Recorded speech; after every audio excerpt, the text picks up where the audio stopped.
আমি ফয়সাল আহমেদ এই মুহূর্তে আছি 250 বেডের মর্গের সামনে। আপনাদেরকে যুক্ত করেছি সূর্যোদয় খুলনা লাইভে। অত্যন্ত মর্মান্তিক ও হৃদয় বিদারক ঘটনার খবর নিয়ে। আপনারা ইতিমধ্যে জানেন, বাগেরহাটের রামপাল উপজেলার খুলনা মংলা মহাসড়কে শেওলাবুনিয়া এলাকায় আজ একটি ভয়াবহ সড়ক দুর্ঘটনা ঘটেছে।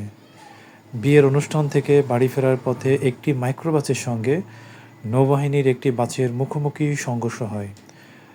এতে ভয়াবহ দুর্ঘটনায় অন্তত 13 জন নিহত হয়েছে। নিহতদের মধ্যে 4 জন শিশুও রয়েছে। সবচেয়ে হৃদয় বিদারক বিষয় হলো, নিহতদের মধ্যে একই পরিবারের 12 জন সদস্য রয়েছে, যাদের বাড়ি মংলা উপজেলার শেওলাবুনিয়া এলাকায়। দুর্ঘটনা মাইক্রোবাসের চালকও মারা গিয়েছেন এবং অন্তত 15 জন আহত হয়েছেন। স্থানীয়রা দ্রুত উদ্ধার কাজে এগিয়ে আসেন এবং আহতদের বিভিন্ন হাসপাতালে পাঠানো হয়েছে। এই ঘটনায় পুরো এলাকায় শোকের ছায়া নেমে এসেছে। এ ধরনের দুর্ঘটনা আমাদের আবারও মনে করিয়ে দেয় সড়কে নিরাপত্তা নিশ্চিত করা কতটা জরুরি।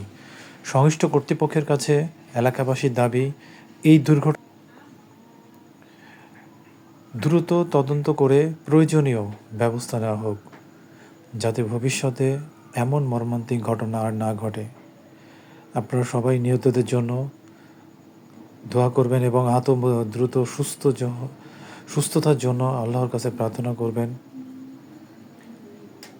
ঘটনার আরও বিস্তারিত তথ্য পেলে আমরা আপনাদের সামনে তুলে ধরব। আমি ফয়সাল আহমেদ, লাইভে ছিলাম সূর্যোদয় খুলনা থেকে। যে যখন অজ্ঞাত হিসেবে প্রথমে আসে 7 জন হিসেবে আমরা পেয়েছিলাম, একই পরিবারের 7 জন, আমরা ওভাবে জানি। এর মধ্যে 1 বছরের নিচে 2 জন শিশু আর 3 জন নারী আর 2 জন পুরুষ ছিল। তার মধ্যে সম্ভবত ড্রাইভার ছিলেন, ঠিক আছে।